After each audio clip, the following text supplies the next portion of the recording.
네, 오늘 말씀은요, 되게 유명한 말씀이에요. 예수님이 길을 가시다가 어느 마을에 들어가세요. 근데 이 누가복음에는 이름이 안 나오잖아요. 근데 요한복음에 보면은 이 마을이 베다니구나라는 것을 아실 수가 있어요. 이곳은요, 예루살렘에서 멀지 않은 마을이에요. 예수님이 마을을 지나시는데 본문에 보면 마르다가 막 와가지고 예수님 우리 집으로 좀 오세요 라고 초청했다고 그렇게 나와요. 그러면 저는 처음에는 예수님이 혼자 계셨을까 이런 생각도 좀 해봤는데, 예수님이 보통 예루살렘으로 이렇게 쭉 여행하시는 길에 우리가 복음서에 보면 혼자 다니시지 않잖아요. 제자들도 많이 같이 다니시고 또 예수님을 따르는 사람들도 많이 같이 다니죠. 그렇다면 마르다가 예수님 우리 집에서 좀 이렇게 같이 거하실 수 있나요? 라고 물었을 때 마르다는 어떤 각오를 했을까요? 예수님 혼자만 오세요 이런 각오를 했을까요? 아니면 아유 제자들도 같이 오셔가지고 이렇게 다 같이 먹고 이런 각오를 했을까요? 이런 생각 혹시 해보신 적 있으세요? 왜냐하면 39절에 보면요, 오늘 본문은요 마리아가 그냥 앉아있더라 라고만 이야기를 해요. 근데 이 본문이 번역 본문이 많잖아요. 근데 그 번역 본문의 반절 이상의 본물들이 거기에 또한이라는 말을 거기 속에다 집어넣어요. 또한 앉아 있었대요. 그러니까 혼자 앉아 있었던 게 아니라 좀 다들 둘러 있으면서 앉아 있었나 이런 생각을 좀 들게 해요. 근데 사실 제자들이 같이 갔건 예수님 혼자 가셨건 누군가가 내가 사랑하는 분이, 내가 존경하는 분이 우리 집에 오셔서 나와 함께 식사를 하시고 이런 상황들을 생각할 때 마르다의 마음이 어땠을까요? 막 분주했겠죠. 안 그랬을까요? 제가 이 성경은 뭐라 그러냐면요, 이 단어를요 페라스파오라는 단어를 써요. 이 뜻은 마음이 매우 어수선한, 심란하여 미칠 듯한 이런 단어들을 써요. 제가 이제 어릴 때, 제가 이제 40이 넘었는데요. 많은 나이는 또 아니지만 어쨌든 이제 어릴 때 대신방이라는 게 있었어요. 저 어릴 때만 해도. 그 대신방, 지금은 이제 또 코로나라 신방이 많이 또 없어졌었는데, 그때 이제 목사님들이 이제 그 1년 동안 이렇게 쭉 한번 돌아보시는 그런 기간이잖아요. 그러면은 그 기간 동안 저희 어머니는 평소에 저한테는 절대로 안 해주시던 음식들을 막 준비하셔가지고 그랬던 기억이 나요. 제 기억에 대게가 그렇게 기억에 남아요. 그게 내가 처음 보는 음식이 저 상위에 있네? 이랬던 기억이 남았던 것 같아요. 근데 저희 어머니는 그 대신방이라는 게 그랬듯이 미리 알려주잖아요. 아마 한 달 전부터는 아셨을 것 같아요. 아, 목사님 우리 집에 오시면 뭐 해드리지? 뭐 좀 맛있는 거 좀 드리지? 이런 생각을 하시면서 준비하셨던 것 같아요. 근데 마르다는 어땠을까요? 마르다는 준비를 할 시간이 전혀 없었어요. 그때는 전화도 없고 예수님이 오신다는 언지도 없고 그냥 예수님이 오신다는 소문에 그저 그냥 내가 사랑하는 분, 보고 싶은 분 모시고 싶어서 막 달려나간 거예요. 그랬는데 얼마나 분주했겠어요. 우리 집에 뭐 있더라? 머리가 막 이렇게 돌아갔겠죠. 예수님이 사셨던 그 문화에는, 그 1세기에는 환대라는 관습이 있었어요. 이게 전통이라기보다 관습으로 이야기를 해야 되는 이유는요, 이게 의무였어요. 그냥 내가 하고 싶으면 하고 안 하고 싶으면 안 하고, 이게 아니라 의무였어요. 그래서 우리가 아브라함도 이 환대의 의무를 행했죠. 천사가 왔을 때 막 맨발로 달려나가서 우리 집에 거하여 주십시오. 이게 다 그 지방의 관습 때문이에요. 롯도 그랬어요. 그런데 마르다도 그렇게 한 거예요. 관습으로 인해, 관습이라는 것도 있었죠. 그래서 가서 예수님을 모셔온 거죠. 그러니까 마르다의 입장은 예수님을 초청하는 입장, 당연히 예수님을 대접해야 되는 상황이었습니다. 그때 환대의 관습은 뭘 대접했냐면요, 음식, 음료, 그 다음에 숙소, 이렇게 3개를 필수적으로 대접했었어요. 여행자들이 안전하게 여행할 수 있도록 하기 위해서. 그래서 마르다는 마리아보다 지혜가 부족하고 마리아보다 예수님을 좀 덜 사랑하고, 이래서 마리아는 예수님 발 앞에 앉아 있고 예수님 말씀 듣는데 마르다는 가서 분주하게 막 뭘 하고 있었던 게 아니라는 겁니다. 당연히 자신이 할 일을 알고 있었고 그것을 해내기 위해 최선을 다하는 중이었다라는 겁니다.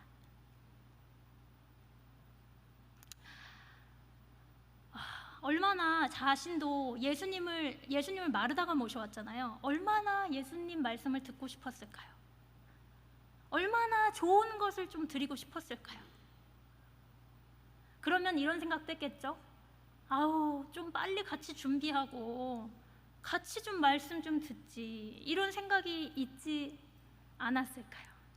왜냐면 마르다는 그때 도울 리가 없었어요. 딱 마리아와 마르다였는데, 그렇다면은 마리아가 저기 앉아 있는데 마르다는 어떻게 하겠어요? 에이, 나도 몰라, 굶든지 그냥 난 앉아 있을래. 아무도 이렇게 할 수 없었을 것 같아요. 저라도 음식을 준비하는 편을 택했을 것 같아요.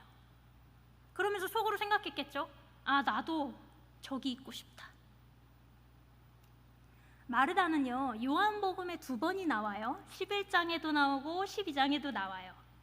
이 마르다가 얼마나 놀라운 고백을 했냐면요, 베드로와 같은 고백을 했어요. 요한복음 11장에 찾아보시면 아실 수가 있어요. 아주 놀라운 고백을 했어요. 그리고 12장에는요 어떻게 나오냐면요, 12장 특별히 2절을 보시면은요, 유월절 열세 전에 예수님께서 문둥병자의 집에 있을 때 마르다가 예수님을 위해서 음식을 좀 만들고 사람들을 대접했구나라는 것을 알 수가 있어요. 그러니까 마르다는 정말로 충직스럽게 예수님을 사랑하고 대접하고 함께하던 사람이었구나라는 것을 우리가 알 수 있는 거예요. 이런 사람한테 자리를 박차고 나가서 그냥 자기가 하던 일들 다 팽개치고 예수님 말씀 나도 듣고 싶으니까 나도 가서 들을래요 하고 그 예수님 발 앞에 탁 앉을 수 있는 그런 마음이 생겼을까요? 저는 감히 그럴 리가 많이 없다고 그렇게 생각이 되었습니다. 그렇다면 마리아는요? 마리아가 예수님 발 앞에 앉아 있다, 이 구절은 매우 흥미로운 구절입니다. 왜냐면요, 또 말씀드리지만 이 1세기의 문화에서 스승님의 발 앞에 앉아 있는 거는요 전통적인 학습 자세예요. 우리가 서당에서 이렇게 스승님 앞에 앉아서 글 배우듯이. 그런데 여기서 가장 중요한 건 뭐냐면요, 이 1세기 때 여자, 이방인, 또 사마리아인은요 그렇게 할 수 없었어요. 그게 허락되지 않았어요.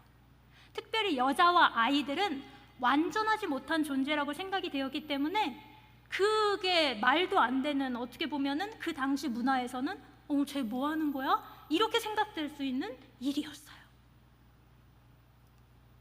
그리고 여기서 또 한 가지 주목해야 할 것이 말씀을 듣다라는 의미입니다. 여기서 듣다는요, 흡수하다라는 의미랑 굉장히 비슷해요. 흡수하다. 그러니까 우리가 그냥 그저 언어 자체를 제가 지금 말하고 우리 성도님들이 들으시고 할 때 그냥 무슨 말 하네 하고 듣는 그런 무슨 말을 했네라고 받아들이는 수준이 아니라 우리의 존재가, 마리아의 존재가 예수님의 존재를 받아들이고 있었던 것을 의미하는 거죠. 인간의 존재가 그 거룩한 존재가 우리 안에 이렇게 포개어져 오는 것들을 경험하고 있었던 순간이었던 것 같아요. 요한복음 15장에 비슷한 순간들이 나오죠. 예수님의 대감사 기도가 나오는 그런 놀라운 장인데요, 삼위일체 하나님이 서로를 아시는 방식으로 그렇게 우리도 그분을 보고 알 수 있게, 우리의 존재와 그분의 존재가 겹쳐지는 그 순간의 만남을 마리아는 허락받은 것 같아 보입니다. 부럽죠? 너무 아름답고 부러워요. 근데요, 마리아에 대한 인식은 사실 그렇게 좋지만은 않아요. 왜냐면요, 마리아는 사실 얼핏 보면 뭐 같아 보이냐면요, 얌체처럼 보여요. 우리 크게 웃으신 권사님은 첫째이신가 봐요. 아니신가요? 저는 첫째라서 항상 마르다가 읽으면서 마음이 아팠어요. 그리고 막 마음이 좀 불쌍한 마음? 그런 마음도 들었어요. 남들 다 일하는데, 지금 자기밖에 일할 사람 없는 거 아는데 혼자 딱 편하게 뭔가 좋은 위치를 차지하고 있는 걸 보면 그걸 보고 기분이 좋을 사람은 없잖아요. 근데 마리아는 언니 혼자 있는데 그렇게 했어요. 그럼 보통 생각하기에 아우 참 나태하다, 혹은 아우 참 눈치가 없는 사람이다, 혹은 와 자기 생각만 하네? 이렇게 생각할 수도 있다는 거죠. 그래서 인식이 그렇게 좋지 않았어요. 근데 어떤 해석자가 그런 말을 써놨더라고요. 마리아는 지혜로워서 그랬대요. 동의가 되세요? 지혜로워서 언니 안 도와주고 언니 일하는 거 뻔히 알면서 예수님의 발 앞에 좋은 편을 택해서 앉아 있었대요. 사실요, 근데 이 좋은 편을 그 그래 지혜로웠네라고 인정을 해도 우리가 그리스도인으로서, 우리가 예수님을 따르는 제자로서 결국 자기만 생각한 거잖아요. 자기만 좋은 편 택하고 자기만 언니랑 같이 할 수 있을 편을 택하지 않고. 저는 그래서 이해가 그렇게 많이 가지지가 않았네요. 제가 아까 말씀드렸다시피 15년 전에 내가 어떤 설교를 했지 하고 이렇게 펴봤어요. 그 펴봤던 그 설교에는요, 제가 마리아를 굉장히 지친 여인으로 묘사를 해놨더라고요. 한번 상상하시면서 한번 들어보세요. 마리아는 근심으로 가득 차 있었습니다. 마리아의 가슴은 거절감과 공허함, 슬픔과 외로움, 깊은 좌절감들이 가득 차 있었습니다. 그래서 마리아는 아무것도 하고 싶지 않았습니다. 마리아는 쉬고 싶었습니다. 온 삶을 짓누르는 스트레스를 견딜 길이 없었습니다. 도망가고 싶고 모든 책임을 회피하고 싶기도 했습니다. 마리아는 언니를 도와줘야 하는 걸 잘 알았습니다. 언니는 항상 자신을 위해 많은 것을 희생했고 집안을 짊어지고 있었기 때문입니다. 그 사랑하는 분은 오후에 햇살이 길게 비추이는 문 앞에 있는 작은 나무 의자에 앉아 계셨습니다. 그리고는 문 너머 아이들이 노는 모습을 보고 계셨죠. 여느 때처럼 그분의 자상한 눈은 마리아의 마음을 너무 편안하게 했습니다. 한쪽 다리는 편안하게 뻗으시고 한쪽 다리는 약간 구부리셨기 때문에 그분의 옷자락은 바닥에 닿아 있었습니다. 그리고 마리아는 그분과 눈을 마주쳤습니다. 마리아는 깜짝 놀랐습니다. 그분의 눈은 아주 다정했습니다. 아주 깊고 부드러운 눈이었습니다. 그분의 미소는 마리아를 울게 만들었습니다. 그리고 웃게 만들었습니다. 그토록 보고 싶었던 그분의 얼굴이었기 때문이죠. 그분은 아무 말씀하지 않으셨지만 그 눈으로 마리아의 마음을 쓸어내리고 계셨습니다. 어떠세요? 우리 성도님들이 상상했던 마리아와 차이가 있나요? 아니면 비슷한가요? 지난 5월쯤이었던 것 같습니다. 그날 찬양 인도가 있는 날에 제가 제 기타를 메고 가는데, 교회를 가는데 그날 제가 찬양 인도가 있어서 기타를 메고 가는 중이었습니다. 근데 기타가 무거우면 얼마나 무겁겠어요. 그날따라 기타가 너무 무거운 거예요. 마치 누가 기타 위에 올라 앉아 있는 것처럼. 막 땅은 나를 끌어당기는 것 같고. 제가 눈물이 굉장히 많은 사람입니다. 보시면 아시겠지만 설교하면서도 굉장히 울컥울컥해요. 그런데 그래도 제가 사람이 많은 곳에서 막 엉엉 우는 그런 사람은 아니거든요. 소리내서 엉엉 우는 사람은 아닌데 그날따라 그냥 기타도 내팽개치고 그냥 주저앉아서 울고 싶은 거예요. 어깨가 그냥 너무 무거운 거예요. 누가 이것 좀 가져가면 좋겠다. 내가 지기가 버겁다. 이래서 너무너무 무거워서 교회를 가는 길에, 주일날 아침이었어요. 가는 길에 그냥 엉엉 울었어요. 소리내서. 길을 걸어가면서 사람들이 쳐다보던 누가 이상하게 보던 그냥 엉엉 울었던 기억이 있습니다. 그럴 때가 있잖아요. 우리가 일을 하러 가다가도, 일을 하면서도 아무것도 할 힘이 없어서 살아는 가긴 가는데 그냥 그저 예수님의 위로가 간절히 나에게 필요한 그럴 때가 있잖아요. 혹시 마리아에게 그날이 아니었을까요? 그런데 이 마리아와 예수님과의 그 아름다운 교감을 와장창창 깨뜨리는, 접시 깨지는 소리가 있었죠. 마르다의 소리였죠. 주님, 저 혼자 이거 하게 두실 겁니까? 마르다도 아까 우리가 얘기했듯이 그랬잖아요. 예수님 너무 보고 싶었고 함께 식사를 하고 싶었기 때문에 초대했잖아요. 그럼 마리아는 아마도 예수님이 그래, 네가 나를 위해서 너무너무 수고하는구나, 네 섬김이 참 복되다, 마리아한테 마리아야 너도 가서 도와주지 않으련? 이런 얘기는 안 해도 마르다의 마음을 좀 만져주고 그래 고맙다 이런 말이 듣고 싶었는지도 모르겠어요. 예수님이 눈길을 돌리셔서 마르다에게로 향하시죠. 마르다는 아마 감정이 격양되었는지도 모르겠어요. 그런데 마르다가 막 하고 있는 얘기가 예수님 두 눈을 똑바로 보면서 할 수 있는 얘기는 아니었을 것 같아요.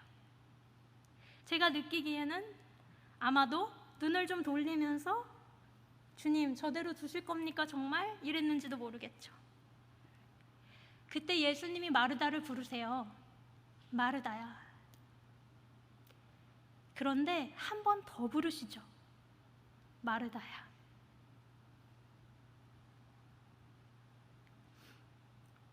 이렇게 두 번 이름을 부르는 건 성경에서 흔치 않아요. 누가복음 22장에서 시몬을 두 번 부르셨고요. 사도행전 9장에서는 다메섹에서 사울을 두 번 부르셨죠. 제가 느끼기에는 예수님이 급박하거나 혹은 안타까울 때 두 번 부르시는 것 같아요. 예수님의 눈가도 아마 미세하게 떨렸을까요? 예수님의 마음도 마르다의 지친 목소리에 상하셨었을까요? 눈을 들어서 본 예수님은 이렇게 말씀하세요. 너무 많은 일로 근심하는구나. 그러나 너에게 필요한 한 가지는 바로 나다. 그 다음 마르다가 어떻게 했는지는 성경이 기록하질 않아요. 너무너무 궁금합니다.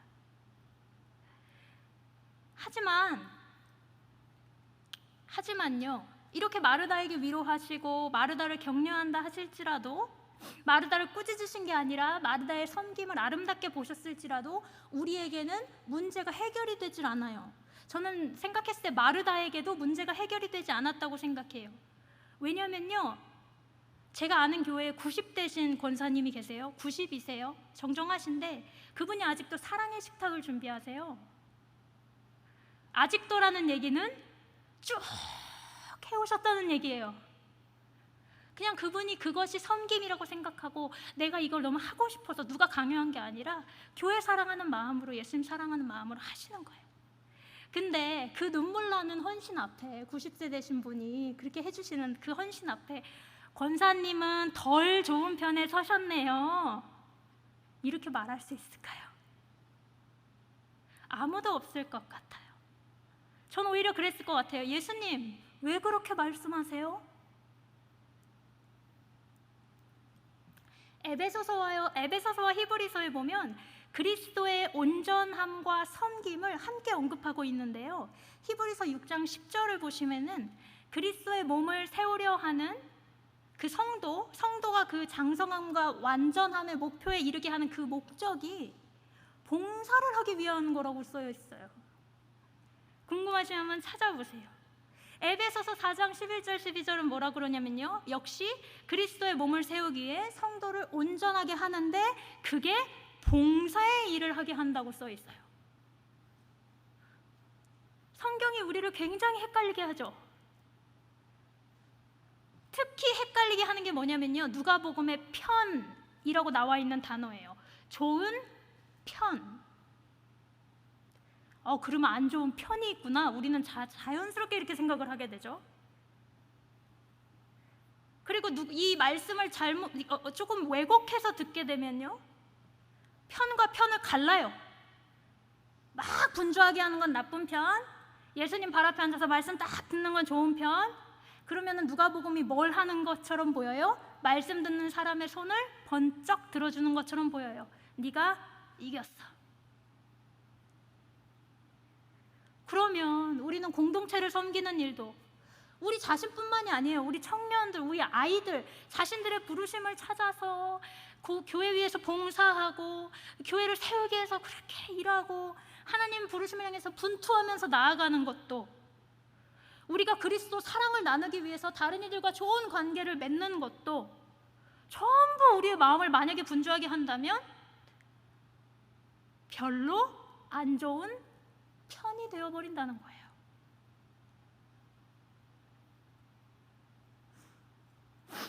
그러다가 이제 현대의 많은 해석자들이 어떻게 결론을 내렸냐면요, 그러면 둘 다 하는 게 제자도야 라는 쪽으로 의견을 굳혔습니다. 많은 사람들이 그렇게 얘기해요. 말씀을 듣는 게 조금 더 필요한데 제자도는 이거 둘 다 해야 돼. 말씀도 듣고 교회도 섬기고 예수님 섬기고 이렇게 두 개를 해야 된다고 그렇게 얘기를 해요. 사실 보면요, 우리가 우리의 사역과 삶에 보면 나는 마르다 편, 나는 마르다 스타일이야. 요즘 MBTI 많이 유행하잖아요. 나는 이런 스타일이야. 나는 마르다 스타일, 나는 마리아 스타일. 굳이 저에 대한 스타일을 제가 생각하면 저는 마르다 스타일이에요.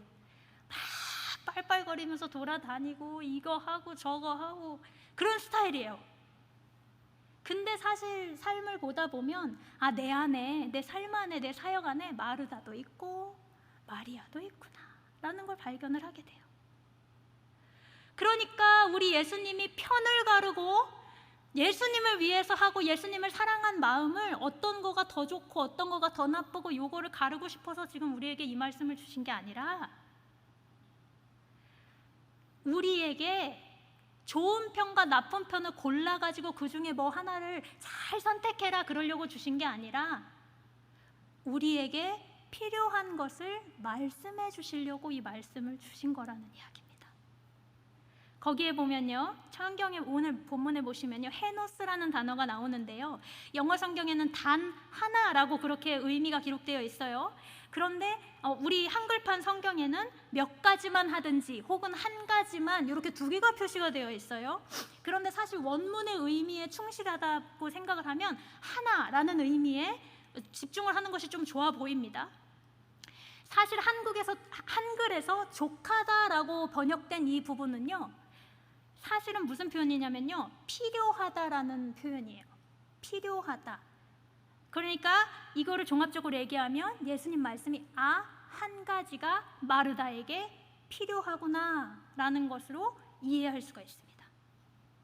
그래서 저는 오늘 조금 다른 예수님의 마음이 이겁니다 이게 아니라 오늘 우리에게 주시는 예수님의 마음을 조금 다르게 한번 생각해 보려고 해요. 우리가 마르다로 살아갈 때 마리아의 편을 택하라는 요구를 받는 대신 저는 오늘 마르다 그 자체를 품어주시는 예수를 발견했습니다. 마리아도 마찬가지죠. 마리아가 원래 나태해서 원래 약삭 빠른 사람이라서 예수님 발 앞에 앉아있는 게 아니라 혹시 예수님이 너무 필요해서 그 모든 삶의 무게와 자신의 무게에 지쳐 그 앞에 주저앉았던 것이라면 마리아 그 자체를 마르다에게 가서 마리아야 마르다 좀 도와줘라고 하지 않으시고 자신의 발 앞에 앉은 마리아를 그대로 품어주셨던 그 예수를 보는 것입니다. 마르다에게 마리아가 되라고 하지 않으시고 마리아에게 마르다가 되라고 하지 않으십니다. 마리아와 마르다 모두에게 치유의 공간을 주시는, 위로의 공간을 주시는 예수의 환대를 저는 발견했습니다. 마르다는 자신이 환대하기 위해서 예수님을 모셨지만 예수님은 자신의 환대를 마리아와 마르다에게 허락하신 것입니다.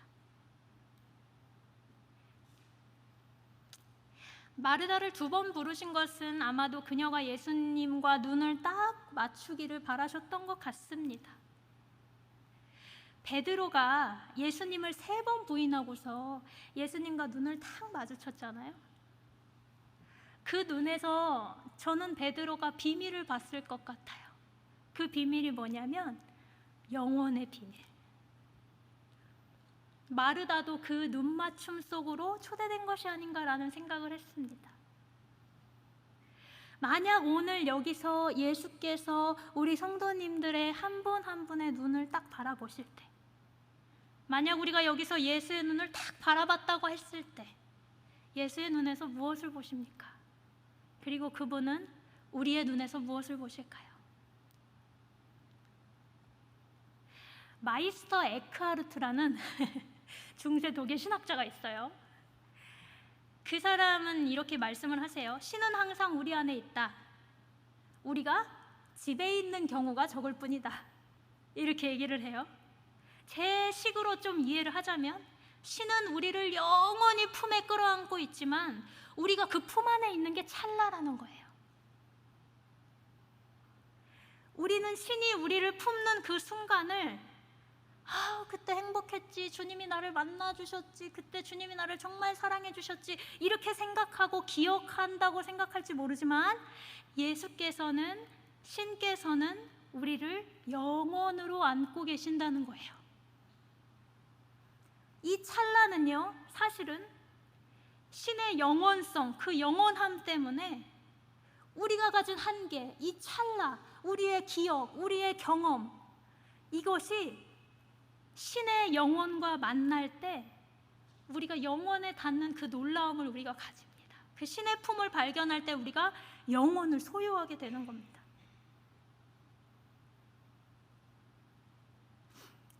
그러니 예수님은 오늘 마리아도 보시고 마르다도 보셨고 지치고 수고하고 일하는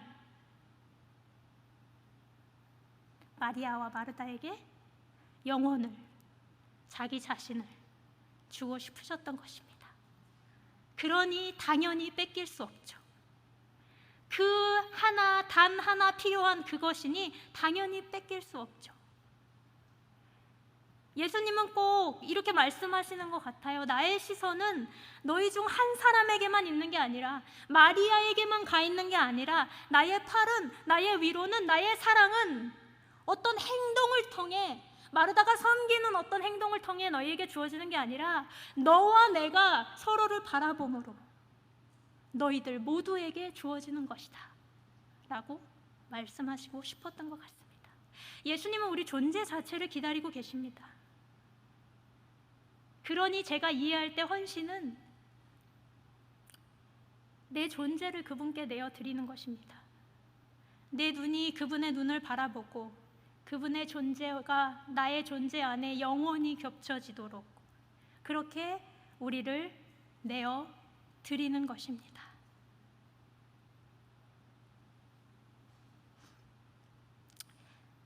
저희 교회 꼬맹이가 6살짜리 꼬맹이가 있어요. 저한테 물은 적이 있어요. 목사님, 예수님은 십자가에 딱 올라가셔서 죽으셔야 되면은 죽으셨다가 눈을 딱 감으셨다가 다시 탁 트시면 되지, 왜 굳이 그 무덤 속에 들어가셔서 계시다가 조금 더 있다가 사람들 걱정하게 만들고 그러다 부활하셨어요? 이렇게 물어보더라고요, 꼬맹이가. 저는 그 답을 찾는데 1년이 걸렸습니다. 계속 마음에 남고 생각이 되더라고요. 그러네, 왜 그러셨지? 왜 하필 그러셨지? 왜 하필 그렇게 죽음을 그렇게 경험하셨지? 우리가 그렇게 얘기하잖아요. 인간은 혼자 태어났다 혼자 죽고 믿음도 개인 거고. 저는 그 얘기 되게 많이 들었는데, 나 어릴 때 교회에서 네 가족이 같이 천국 가주는 거 아니라 너 혼자 가는 거니까 네가 열심히 믿어야 된다고, 이런 얘기 되게 많이 들었거든요. 죽음이란 것은 아무도 같이 가줄 수가 없잖아요. 진짜 혼자 가는 거잖아요. 저는 그때 머리를 탁 쳤어요. 예수가 십자가에서 죽고 그 죽음의 권세 아래서 그 시간을 견딘 이유는 우리를 그 죽음의 권세 안에 그냥 혼자 두지 않으시고 외롭게 두지 않으시고 죽음까지도 동행하고 싶으셨구나. 그래서 내가 너와 끝까지 함께 하겠다는 말이 그 말이구나. 죽음까지도 갔다가 내가 너와 함께 부활로 가겠다. 시편 139편에서 해답을 찾았어요. 저의 해답이에요. 시편 139편 7절에서 10절에 보면 그런 시편 기자가 그렇게 고백해요. 내가 새벽 날개 치면서 바다 끝에 거해도 수월의 자리를 펴도 주의 손이 거기에 있었다. 그래서 저는 오늘 예수님의 마지막 말씀이 그렇게 들려요. 너희가 나와 눈을 마주치는 거, 너희의 마음을 나의 마음 안에 담는 거, 나의 존재를 너희의 존재 안에 담는 그 순간을 나는 빼앗기지 않을 거야. 그리고 너희가 빼앗기게 두지 않을 거야. 왜냐하면 그게 너희에게 필요한 딱 한 가지니까.